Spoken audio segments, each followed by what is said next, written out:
दुनिया की कोई ताकत मुझे हाजीपुर से चुनाव लड़ने से नहीं रोक सकती। रामविलास पासवान का विरासत अब मेरा है। मैं ही हाजीपुर सीट से चुनाव लड़ूंगा और मुझे उम्मीद है कि एनडीए का नेतृत्व करने वाली भारतीय जनता पार्टी मुझे इस चुनाव में सपोर्ट करेगी और हाजीपुर सीट से चुनाव लड़वाएगी। ये पूरी बात पशुपति कुमार पारस कह रहे थे। कल एक संवाददाता सम्मेलन हुआ था, उसमें ये पूरी बात वो लगातार कह रहे थे।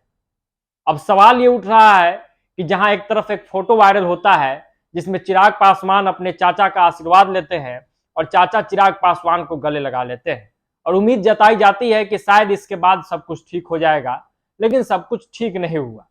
पूरी खबर हम आपको विस्तार से बताते हैं, वीडियो में अंत तक बने रहिएगा। ये की बैठक होती है और उस बैठक से एक तस्वीर निकल के सामने आती है।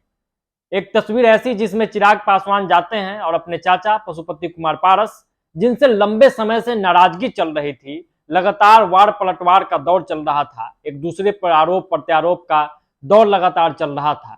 इस बीच वो जाते हैं, पैर छूते हैं, प्रणाम करते हैं और चाचा उठाकर उन्हें गले लगा लेते हैं और ये तस्वीर खूब वायरल होती है। राजनीतिक गलियारों में इस तस्वीर को लेकर अलग अलग चर्चाएं होती है। एक तरफ कहा जाता है कि ये पूरी जो कहानी थी वो स्क्रिप्टेड थी, दूसरी ओर ये कहा जाता है कि अब सब कुछ ठीक हो जाएगा। चिराग पासवान और पशुपति कुमार पारस को अमित शाह ने मिलवा दिया है, भाजपा ने मिलवा दिया है। लेकिन जैसे ही ये लोग दिल्ली से वापस आते हैं, फिर से राजनीति शुरू हो जाती है। एक पीसी करते हैं पशुपति कुमार पारस और वो कहते हैं कि हाजीपुर सीट से दुनिया की कोई ताकत मुझे चुनाव लड़ने से नहीं रोक सकती। उन्होंने पुरानी कहानी का जिक्र करते हुए कहा कि जबरदस्ती रामविलास पासवान ने उन्हें हाजीपुर सीट से लोकसभा का चुनाव लड़वाया था। उन्होंने कहा कि मैंने तो मना कर दिया था, लेकिन भैया की इच्छा थी, भैया ने कहा कि आप चुनाव लड़े। मैंने ये भी कहा था कि या तो यहां से चिराग को चुनाव लड़ा दीजिए या चिराग की मां को चुनाव लड़ा दीजिए, लेकिन उनकी जिद थी कि पशुपति ही यहां से चुनाव लड़े। मैं भैया की आज्ञा को नकार नहीं सकता था और मैं हाजीपुर सीट से चुनाव लड़ा। अब जब उनकी इच्छा थी और उनका यह सपना था कि मैं हाजीपुर से सीट से चुनाव लड़ते रहूं, तो इसका मतलब है कि उन्होंने हाजीपुर सीट विरासत में मुझे दे दिया था। इसलिए आगे भी हाजीपुर सीट से मैं ही चुनाव लड़ूंगा और कोई भी ताकत मुझे न वहां से चुनाव लड़ने से रोक सकती है और न वहां चुनाव में मुझे हरा सकती है। उन्होंने स्पष्ट तौर पर उन तस्वीरों का भी जिक्र किया जिसको लेकर तमाम तरह की चर्चाएं है। उन्होंने कहा कि मिथिला की यह संस्कृति है, हमारा यह संस्कार है, बस वही दिखा था। चिराग और मेरे फोटो को लेकर बहुत ज्यादा राजनीति नहीं की जानी चाहिए।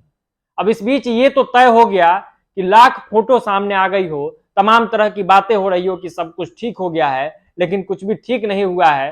हाजीपुर सीट को लेकर अभी भी बवाल मचा हुआ है और जैसे ही और सीट का क्लियरेंस होगा कि कौन कहां से लड़ेगा, तो और ज्यादा विवाद बढ़ ही सकता है। तो आगे क्या कुछ होगा ये देखना दिलचस्प होगा।